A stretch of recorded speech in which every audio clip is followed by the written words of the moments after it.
Okay. Well, welcome, friends, to our second week in this series on mindfulness of breathing, a universal meditation practice. Last week I went over the purpose of meditation and stressed the importance of cultivating awareness, concentration, and serenity as the main goals of a meditation practice. I also introduced using the natural flow of the breath as a point of reference by which we can then proceed to strengthen the qualities of awareness, concentration, and serenity by systematic practice. And we did a period of meditation together. I also asked you to try and do a period of meditation on your own on a daily basis and stress that in actual fact this is the most important part of this course when you actually try to practice meditation regularly on your own and see how it goes. That's the actual teaching. What I share with you are pointers, guidelines, information. And none of it is very complicated. Anybody can understand it. It's very simple. But doing it and developing the skill is quite difficult. And it does take quite a bit of patience, and in particular, experience that comes from doing it on a regular basis. So I hope you did try and do the meditation once a day for about 20 minutes. And not only doing it mechanically, but reflecting on it. How did it go? What did you experience? What did you notice? I'm sure that especially for the people who are just recently starting on a practice of meditation, it's a humbling experience. It's quite difficult to train the mind. In actual fact, the Buddha said that there is nothing more difficult than the training of the mind. He actually said something that is quite discouraging, and I dare not repeat it on most occasions, but it does put it in perspective. He said, it is easier to conquer 1,000 foes on a battlefield 1,000 times over than to conquer one's own mind. Now, that is discouraging, but it is only to say that this is a very important undertaking. We're not going to be discouraged, but rather we're going to think of it as a challenge. It's something that should interest us. How can we make the mind our best friend rather than a nuisance, and often even to some degree an enemy, because we all want to be happy, and if we look at our mental states, quite often they create a lot of unhappiness for us, or they are very negative mental states, so that our mind is not our best friend. Meditation is an attempt at exploring the mind, beginning to understand how it works, so that we can train it, so that it then is able to let go of some of those bad habits or negative tendencies, and becomes a very peaceful abiding, a place of refuge for us that we can use for our benefit and others. So this meditation is not necessarily easy, but it's worthwhile. So I encourage you to use the natural flow of the breath as a point of reference, putting our attention on the breathing, trying to remain attentive to the flow of the breath, letting the body breathe as it wants, whenever it wants, and try to sustain that knowing of the breath flowing in, the breath flowing out, using the counting of the breath as a crutch to help sustain attention, and notice what happens. The mind is not going to stay on the breathing. You will notice very quickly how busy the mind is. The mind will not adhere to our initial instructions when we say we're going to put away the concerns of the past and the preoccupations with the future and all the thinking about stuff, and we're just going to abide peacefully with the breath, only the breath and nothing else. That's just a wish. It's an important intention, but to actualize it, to make it happen, will require patient work, learning to make the right amount of effort, learning to use skillful means to teach the mind. So, understanding that most of us live in a very fast pace of life with a lot of sensory and information input from the very first thing in the morning throughout the day, right through to the end of the day for most of us, it is natural that the mind is cluttered. It is natural that there is this hyperactivity in the mind. The mind is very, very busy, and it's very noisy, and it's very obsessive. We think in words, we think in images, we think of the past and the future. It's a process of activity. Therefore, it's important to approach meditation, as I mentioned last week, in a gradual way. In most spiritual and religious traditions, they have ceremonies. They may do some chanting, they'll do some bowing, they'll have a shrine room, they have various skillful means to help make the meditation process easier by gradually moving into a quiet space, a more focused and serene environment, so that the meditation practice of focusing attention on the breathing is a little easier, rather than just coming from the busy day and attempting to do meditation. I encourage not so much rituals for you, but take time to slow down, take time to calm down, take a little time out. And this is important before you attempt to practice meditation.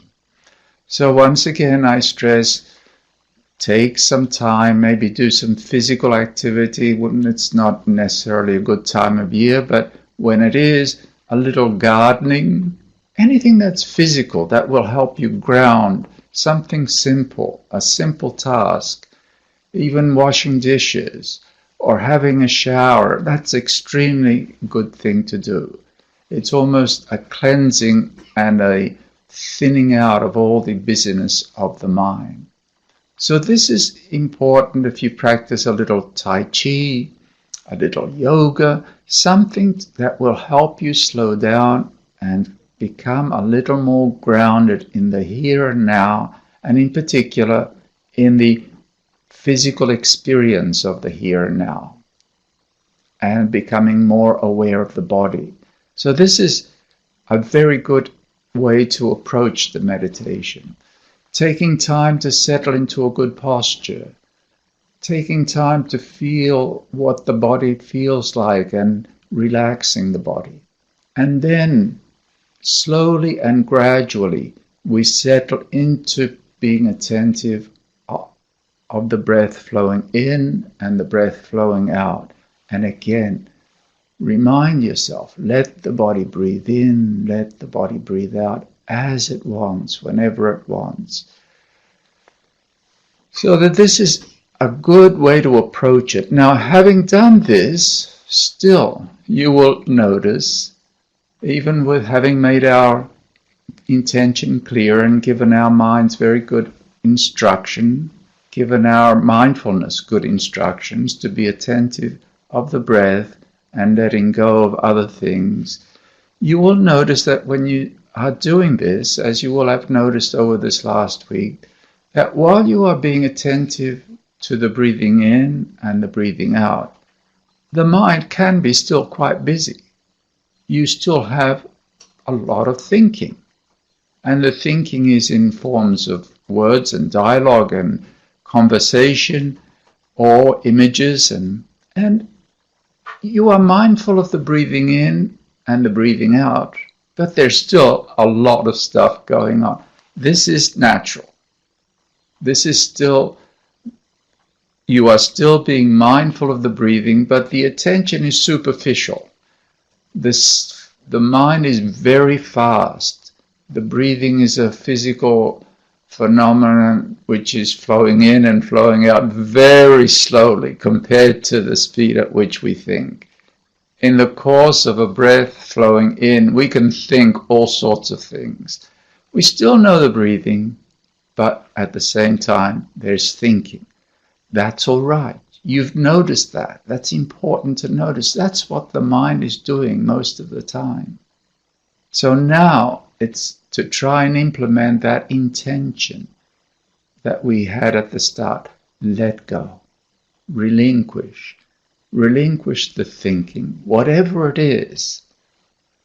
Be willing to put it aside and remind yourself, not now. It can wait. Just let it go. You don't have to fight it. You don't have to invite it in and engage with it. Just let it go. This ability to unburden is very important if we want to move towards peace and simplicity. Moving from the complexity of thinking about a myriad things to a very peaceful state of simple attention on a simple object.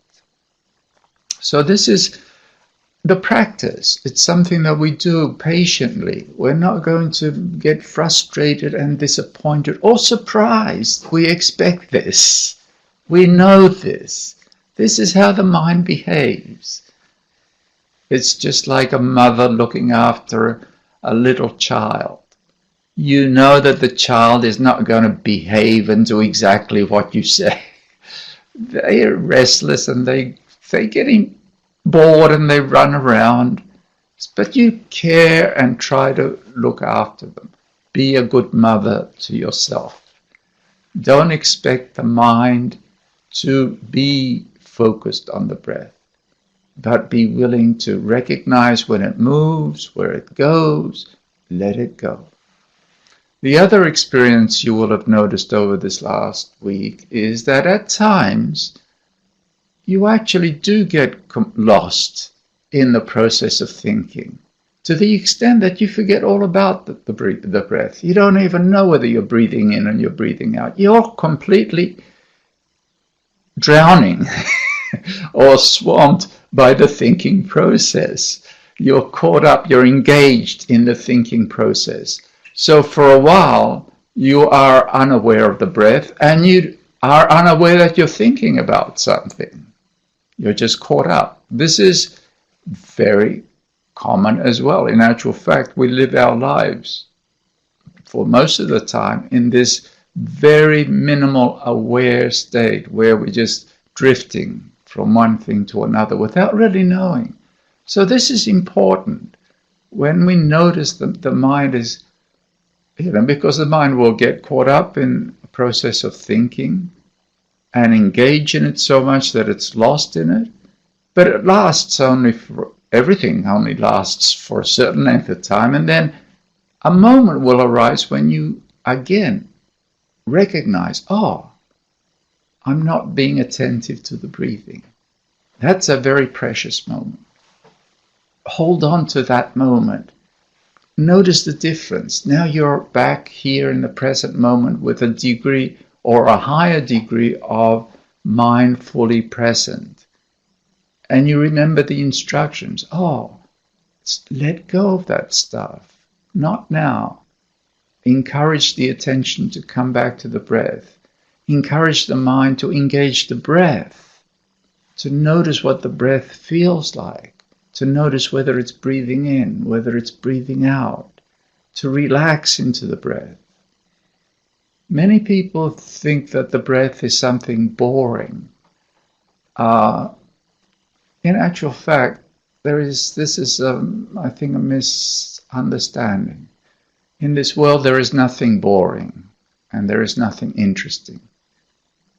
Boring is a state of mind. Interest is a state of mind. They are purely mental creations. So you can be interested or you can be bored, but you create the interest and you create the boredom. So is the breath interesting? If you arouse interest, if you arouse attention, engage the breath becomes beautiful. The breath becomes fulfilling. The breath can be the most interesting, beautiful thing. So this is a way for us to try and arouse interest in the breath so as to experience it a little more fully and for a little longer, so that we not only the process by which we can sustain attention becomes a little more continuous, because at the very start it's almost like you're with the breath for a little while and then you forget it and get lost, and then you come back to the breath and forget it again and get lost. But with practice and the right amount of effort, not sheer willpower, but the right amount of effort and encouragement, those gaps will diminish and you'll find that you can remain with the breath for longer periods. And also that the amount of, let's say, superficial thinking that's still going on begins to thin out. There's less noise, there's less discursive thinking, and the breath becomes a little more prominent in consciousness, a little more constant in our awareness. I often use the example of you are driving and you come to a railway crossing and you're stopped there. When it's like if you just don't pay much attention. The train is coming from the city and it's going out to the suburbs, and who cares? So you just know that a train is going past. You don't really notice what sort of train, how long it is or anything. But you know that it's passing. Or it's coming from the suburbs going towards the city. And that's when we start mindfulness of breathing meditation. Often it's just like that. We know the breath coming in, going out. And that's kind of a superficial knowing. And there's still a lot of activity. But with practice, with just the right amount of effort, with the sustaining of attention, with the thinning out of the discursive thinking, we start to notice the breath a little more fully, in more detail. And we notice the flow of the breath. It actually has a flow. It has a beginning and then it continues for a while and it ends. And then it flows out again. And the breath does change. It's not that we make it change, but it changes. It's got character, if you wish. So the breath becomes more prominent in our consciousness because we're more engaged. Our attention is more engaged with it. And it begins to be a little more peaceful and quiet. We say our meditation is going well or a little better. So this is the direction in which we would like to go. It's simplifying the busyness of the mind, the complexity of the mind. It's learning to relax that hyper busyness, hyperactivity, that restless energy, and calming and helping the mind to become more quiet and serene. So this is the general direction. And most of my instructions for meditators in this environment, people who are living busy lives and who are trying to meditate for maybe 20 minutes a day, this is the primary instructions. However, the emphasis is on relaxation, on calming down, There is one danger that can sneak in. And especially for people who meditate for longer periods, and that is that you move into dullness, sleepiness. Rather than becoming just peaceful and awake, quiet and clear, we begin to drift into dullness and sleepiness. So from hyperactivity, we go into hypoactivity, which is the state of sleep. And this can happen, and it does happen more often with people who do a lot of meditation, because most of us, as I said, live very busy lives, and the main challenge is how to calm down, how to slow down. That's the first challenge. But it can go too far out of habit, if nothing else, because the only time we ever stop being busy, for many people anyway, is when we lay down, put things aside, and go to sleep. So out of habit, the mind doesn't know how to be awake and peaceful. All it knows is to be awake and busy, hyper, or to be asleep and restful. Sleeping is restful, but it's not a meditation. It's not a meditative state, because it's not empowering in any way. You're not developing anything really. It's good, you need to sleep. But in meditation, we'd like to have this clarity and this wakefulness associated with the serenity, associated with the peacefulness.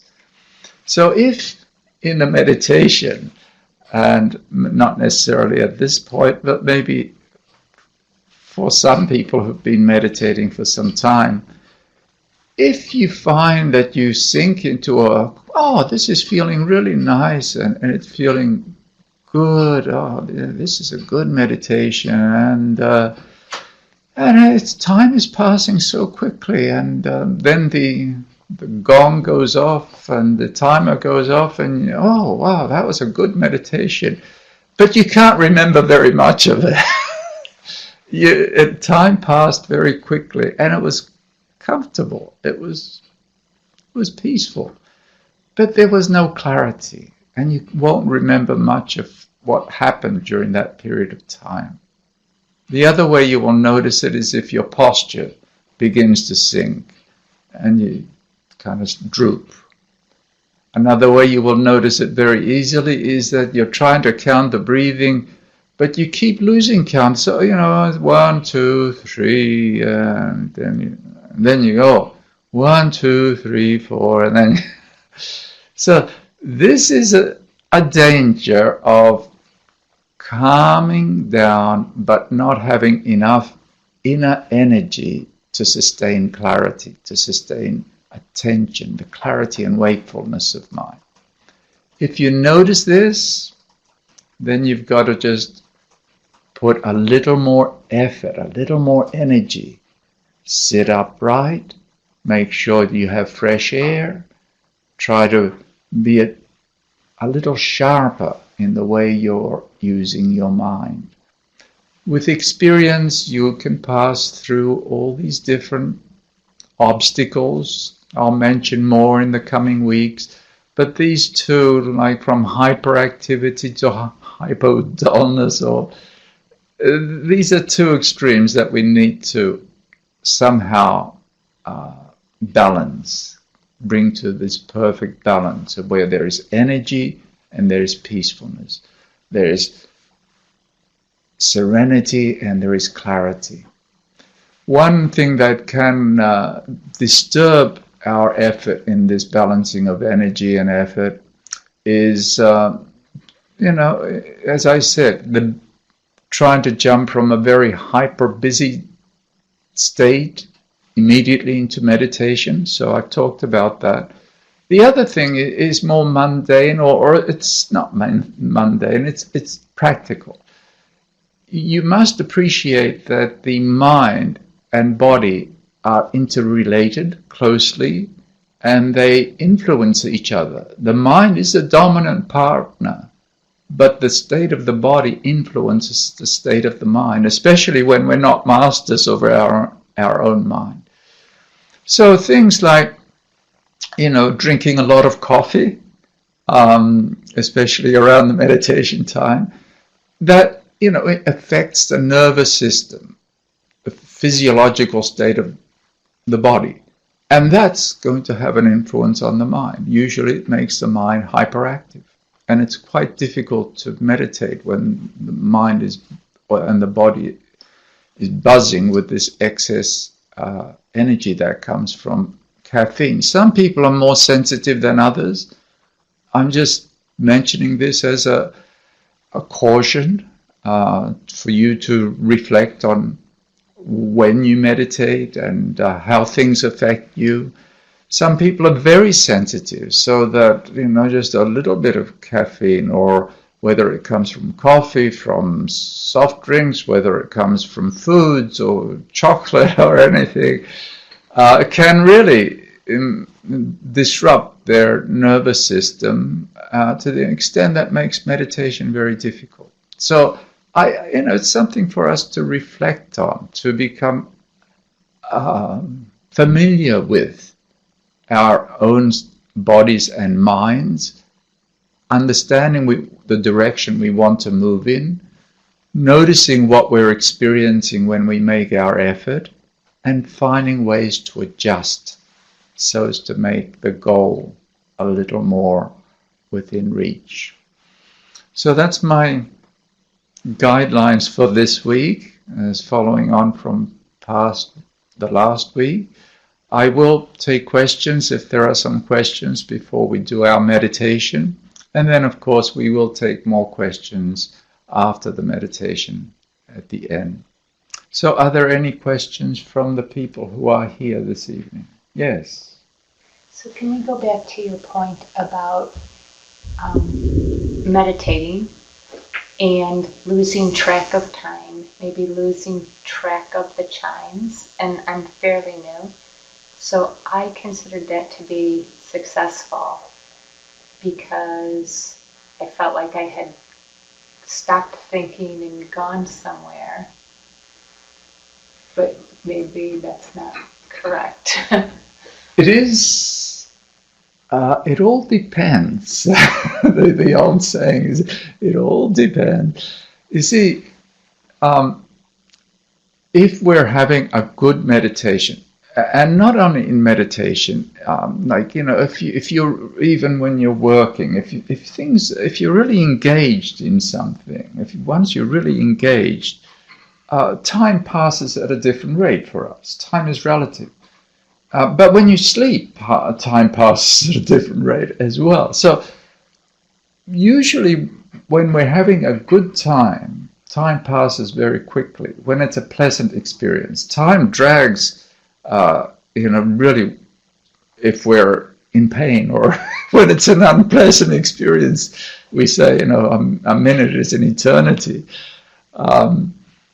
So the passage of time going by quickly in our meditation can indicate that it's a good meditation. In other words, we're engaging in the breathing, we're relaxed, we're really, enjoying it's a pleasant. It's not a strain. There's less strain. There's less effort, less work being done. So the time passes quickly. But the same would be if we're relaxing, and as we relax with the breathing, then we go into dullness, and time will pass also quite quickly, because dullness and sleep are actually quite pleasant states as well. There's less work being done as well. Now, what needs to be ascertained is what is happening during that time. And that's why I do suggest, like, if we're counting the breathing, can we actually, and if you don't know what's happening, then you just experiment. You say, I'm counting the breathing, and, can you count from 1 to 10? Is the mind, being with the breath quite easily, and it's just remaining clear? So there is that clarity, that knowing, that wakefulness is being maintained, and it's being maintained in a relaxed, pleasant state. Therefore, time passes quickly. Or is it that I'm, relaxing and calming down, and this is nice because all that's, that hyper is settling down, but now I'm going into this. Yeah, it's nice, but it's if I try to count my breathing, I can't do it. I get lost. And if I'm, is the breath? What's the, how prominent is the breath in my awareness? It may be not very prominent at all. So the experience is valid and normal, and it's a learning experience. So it's just for us, each of us, to ascertain, what is happening during this meditation. Well, not necessarily during the meditation, but afterwards, what do you think happened? And then when you try the next time, you may want to check a little. So this is it's not an uncommon experience for people. This, what I call, it's like we jump, it's like from this highly stressed to this very kind of a flabby, jelly sort of state. Yeah, from the high tensile steel to the jelly. So it could be either one. And obviously what we're striving for is the relaxation with clarity, with awareness. And it is something that many of us are not consciously aware of, even when we are having it. And the most times that we have it is when we are with nature, when we are, kind of take time out and go up with in the midst of nature, and maybe just allow ourselves to kind of, see and hear and just take in nature. And then we are, quite more relaxed and also quite sensitive and aware. But other times we only, as I said, we feel that we're awake, or, to be awake means to be busy, to be thinking. If I'm not thinking, I must be, I don't know, asleep. Except that even in sleep we tend to do quite a bit of thinking. Any other question? Anyone watching through the internet, if you have a question, please feel free to type in your question at the bottom in that chat box. I can see it, and I will try and answer it. I know there is a little time delay. From last week, I noticed there was a question that came in after I started the meditation. But I don't see anybody raising any question. So I'd like to just take the opportunity to do another guided meditation for approximately 20 minutes. Jim will set the timer for us. So we don't have to be concerned about looking at time or worrying when the time is up. And again, just having been in this situation where I've done the talking, you've been listening, and it's created a degree of a suitable environment in that we're taking time out. Now I'd like you to once again settle into the posture that you think is comfortable for you, because I'd like you to remain relatively still. If you have to move, But you want to be comfortable, and also you want to be able to retain somewhat of an erect posture, because once again, that's conducive to wakefulness. But if it's relaxed, it won't be. It doesn't need to stress or attention. And once again, I will guide you through this meditation, and we will begin in the same way as last week, with gradually bringing the attention in and gradually settling into the body by relaxing systematically the whole body, and finally just turning our attention to the flow of the breath. So just settle into that posture. I like to meditate with my eyes closed, just gently closed. It's also good to try and keep your mouth closed with the teeth slightly apart, and allowing the body to breathe naturally as it wants through the nose. If breathing through the nose is not comfortable, go ahead and breathe through the mouth.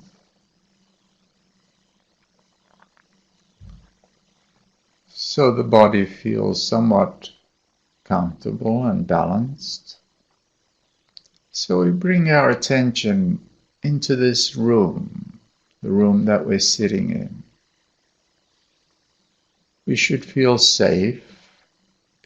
Hopefully it's relatively quiet.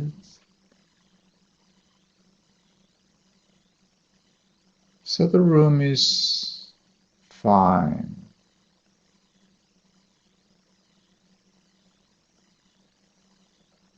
And we need not be concerned about what's happening outside. Now we bring the attention a little further inward to notice the body sitting. Just what the body feels like. You may want to rock a little back and forth just to see that you're balanced.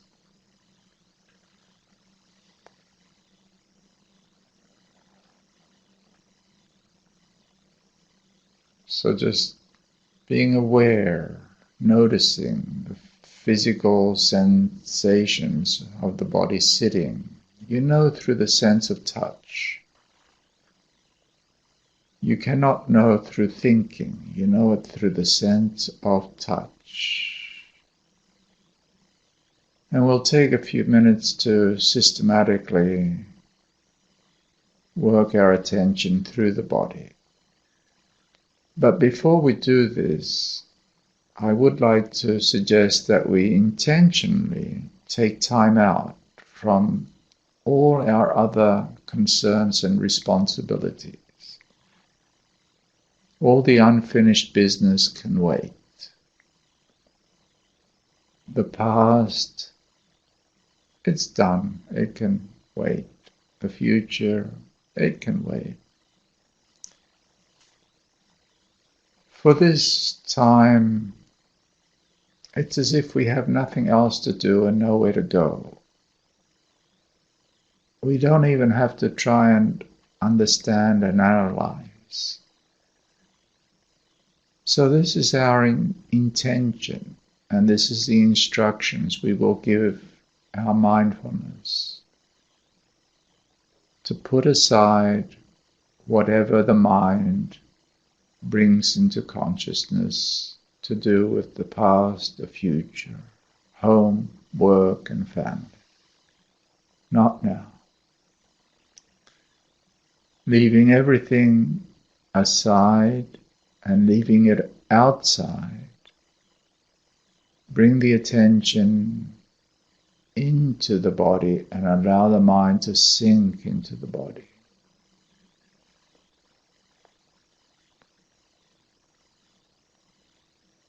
So the mind is experiencing the body sitting, and we'll give a little attention to caring for the body. Start by noticing the sensations around your face, the forehead, and the head.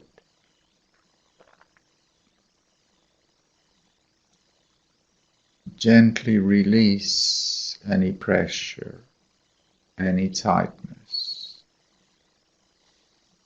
Just soothe all the muscles.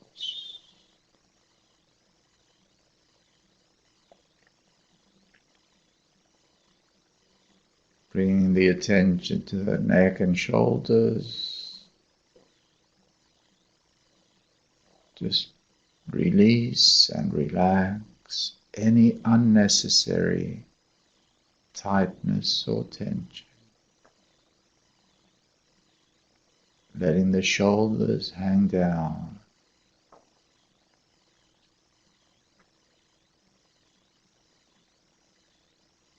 Experiencing the arms, just let them hang loosely, freely.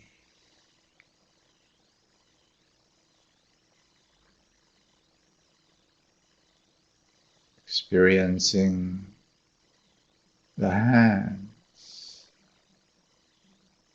Notice the subtle sensations as you allow the hands to rest.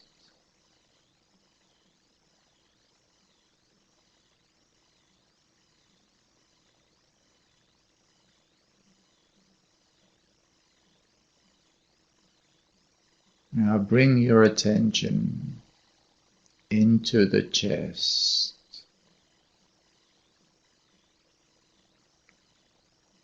Release any tightness as you notice the subtle movements, the beating of the heart.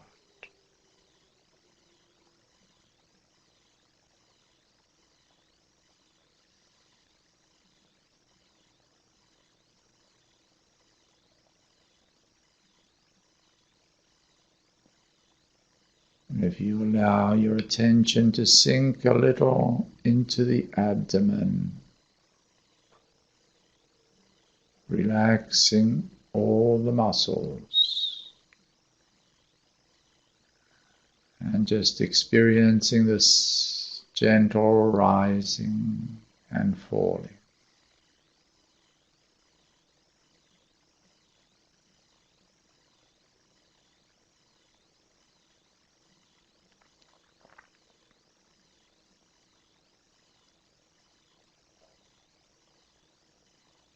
And experiencing the legs and the feet completely at rest.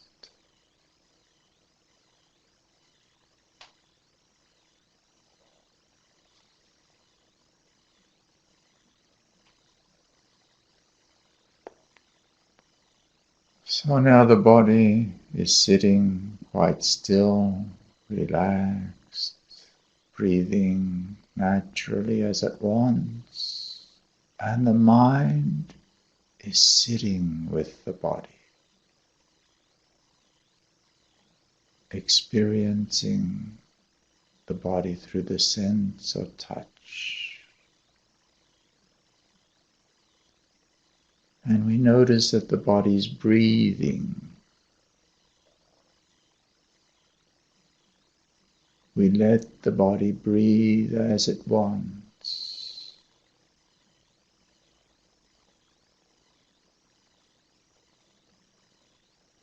And we can know the breath as it flows in, as it flows out, through the subtle sense of touch associated with that process.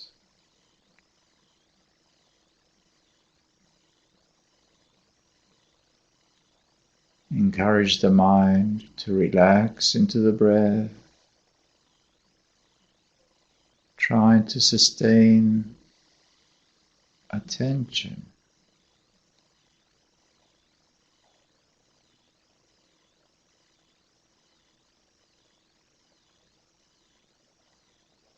Just mindfully knowing that the breath is coming in, going out.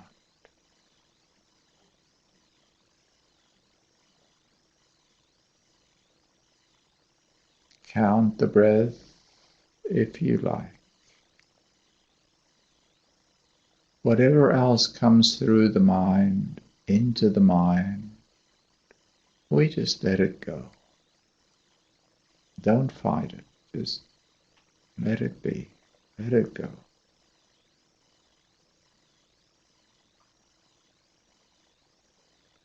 Encourage the mind to engage with this gentle flow of the breath, peacefully breathing in, peacefully breathing out.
You can stop being attentive to the breathing, just allowing the mind to be with the whole body again.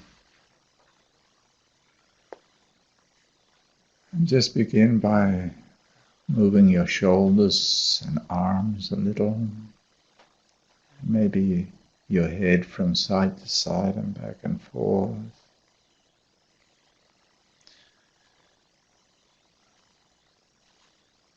When you're comfortable and feel ready, you can open your eyes and stretch your legs.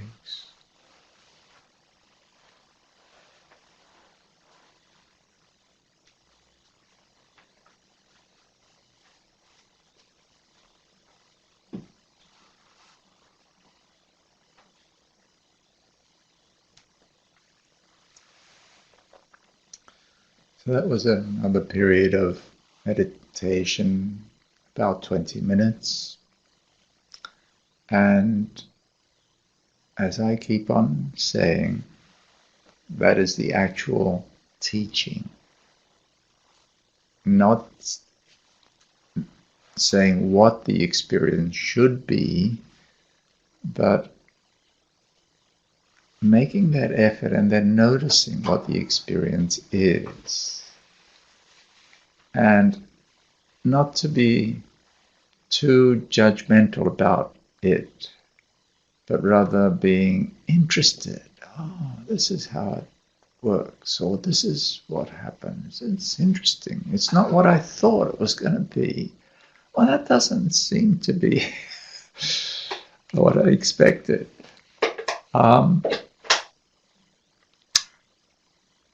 Making gentle effort, reflecting on that effort is how we develop skill, is how we understand the process of teaching the mind.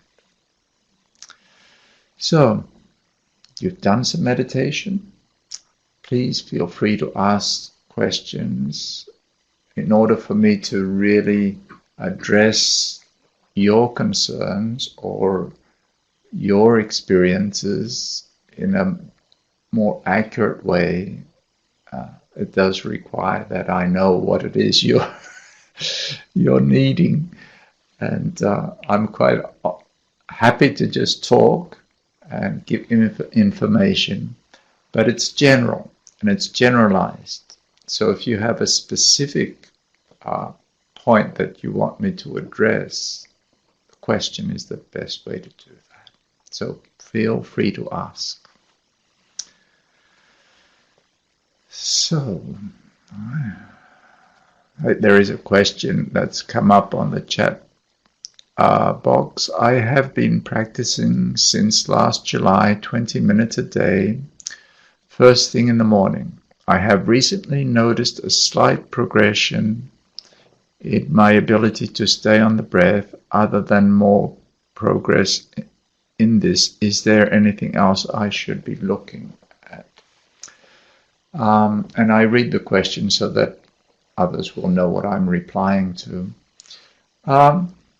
Yes, I think there are a couple of other things you should be looking at when we talk about trying to ascertain how our meditation is going. That is one of the indicators where the breath is a little more prominent in consciousness. We're able to sustain attention a little better on it. There is a little more clarity in it. So that's good. That's a good indication. However, there are a couple of other things that you need to consider. Is what other qualities are there around that attention, around that concentration or that clarity of attention? And it's very important to notice whether there is a sense of relaxation and a sense of peacefulness, or is there, you're building up attention and sustaining attention, but there's a degree of kind of edge to it. like, you kind of, you are more attentive and on the breath, but it's not quite so pleasant. uh, and this can happen because most of us, whenever we give ourselves a task of being attentive, we resort to what we are familiar with, and that is, willpower.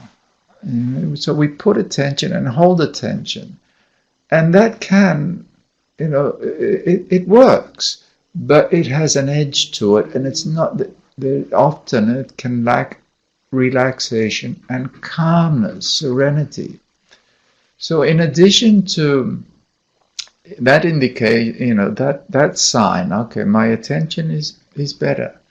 The breath is more prominent, and the experience of the breath is a little clearer and more continuous. Good. That's really good. Is it happening within the context of calmness, in the context of relaxation, in the context of something that feels peaceful? And here, again, you will have to notice. If it is, that's really good, because then everything is coming together really well. The danger that I'm trying to point out to watch out for is that it's coming without the accompanying relaxation and calmness. This happens quite a bit with Western meditators. So that's why I point that out. The sense of relaxing, it's really sinking and relaxing, feeling comfortable with the object of attention, and it feeling peaceful. They're very important things to notice. And if they're not there, it doesn't mean you're doing, something wrong. It's just maybe, again, adjusting the way you're making the effort. See if you can encourage the mind to relax into the breath, to just be more quietly, peacefully with the breath. Encourage that attitude a little more. So that's as best as I can say there. Anyone else have a question? Or if that was not a sufficiently good answer, the same person has just said that there is more calmness, then that's really good. I mean, these are the characteristics that I always, I point to when people ask me, well, I'm doing this and I'm doing that with meditation. How do I know that it's going, I'm doing the right thing or going in the right direction? Well, if our clarity of mind, that awareness and clarity, presence, wakeful state of mind, where we know in particular the object of meditation, we know it more clearly, that's growing, that's good. If our ability to sustain attention, we're not getting pulled away so easily, so that the attention is growing and holding around the object of meditation, that's really good. And the last one is it happening within the context of calmness and serenity? If those three are there, you're going in the right direction. And it doesn't really matter, even with other types of meditation techniques, I think this holds.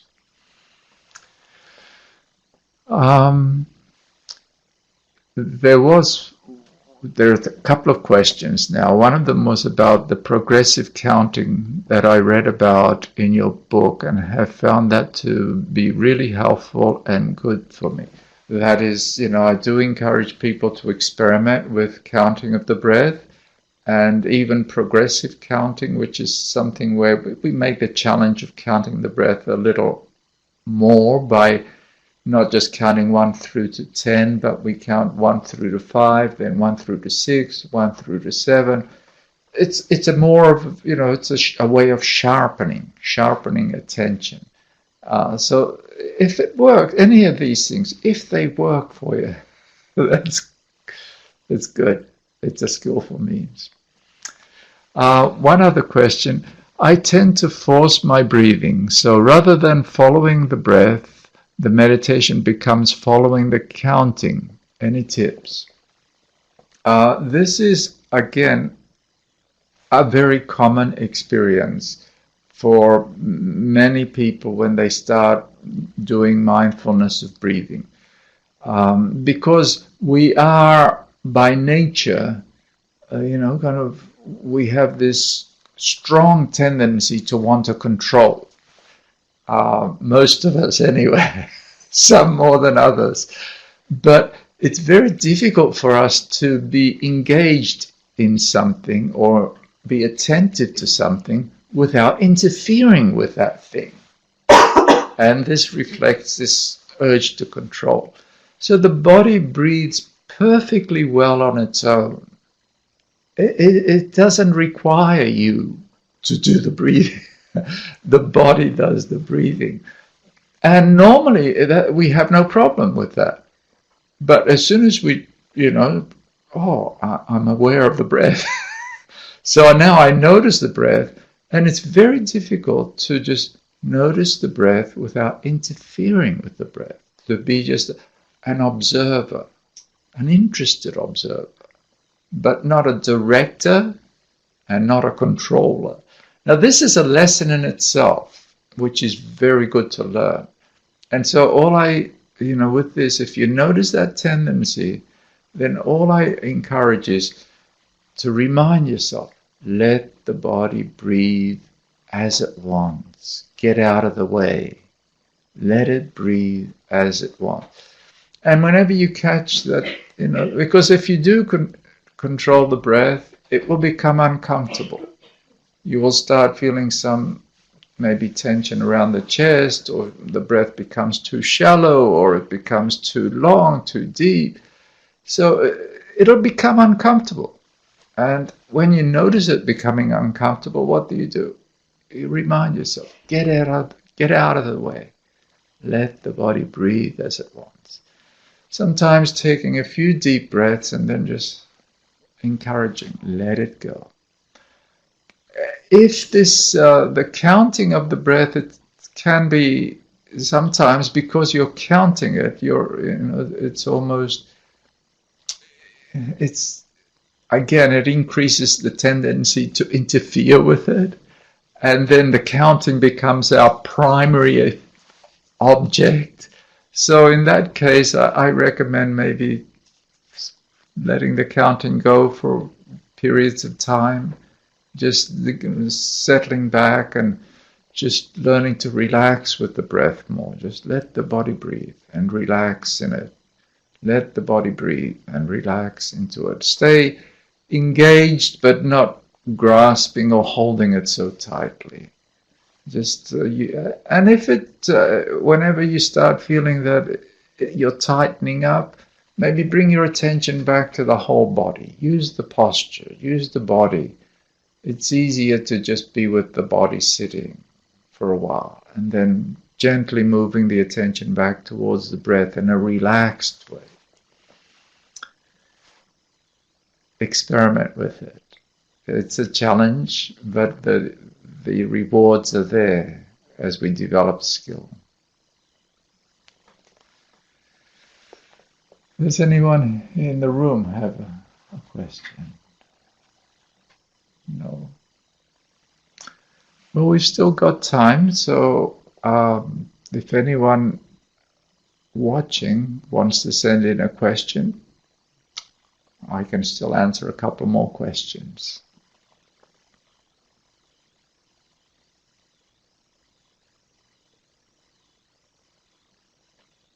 And while I'm waiting, I can only reiterate what I said and expand a little on, how useful it is to use the body as your anchor. I mean, we are in this mindfulness of breathing, kind of choosing one aspect of the bodily sensations. That's the sensations associated with the body breathing. And that's it's very good, and it can take us to really, really deep meditations. But at any time that you're finding it difficult, or going into dullness, or you're feeling stressed, or you're tense, or you're, in any time when the meditation is giving you a difficulty that you're not able to work with so easily, come back to the body. The body is sitting. The body is always here now. The body is always a reality. And it is something very easy for us to just sit with, be with the body sitting, not doing anything other than just being with this body sitting here. It's a very stabilizing thing to do, to balance energy, to sort of regroup and ground ourselves in a reality that is in itself, it's like an awakening for the mind, bringing it back to a very good balance, I think.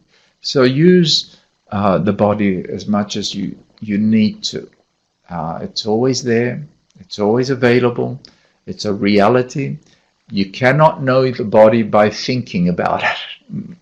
You know it by the sense of touch.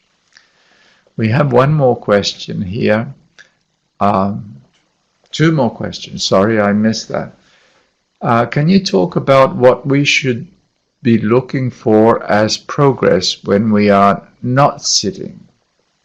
I will in the next couple of weeks, I'm not quite sure when, but I will be talking about what I normally refer to as meditation in action, and that is more like bringing into our normal life some aspect of a meditative quality, which basically means bringing more presence, more mindfulness or awareness, wakefulness, being more in the present as we go through life. So that is something that is, something that we can actively cultivate, and that we will notice how it makes a change in our lives. Other things that you may, just that you are more,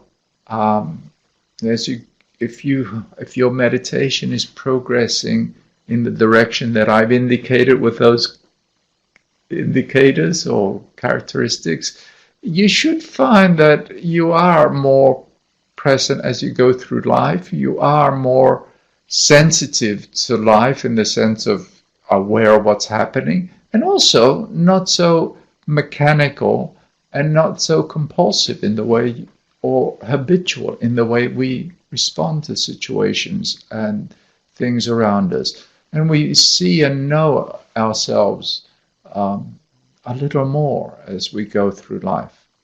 And I will speak about that at greater length in the coming weeks. One more question is, I find this to be very helpful in realizing that meditation is the training for the outside world. Thank you. A well-trained mind is fit for any task. That's what my teacher used to say. A well-trained mind is fit for any task. Is the fit thing or the fit quality that enables us to live life in the best possible way. Because what is within us is what we bring to the world. A peaceful mind brings peace to the world. A mind that is awake can be awake in the world.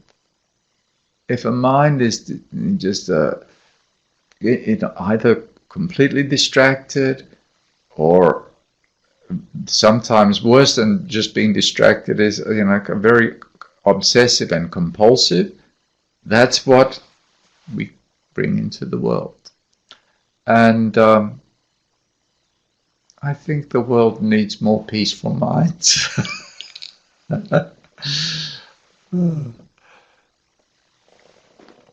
Okay, I think unless I see one other question coming up, we've just arrived at the 8:15, which is the allotted time.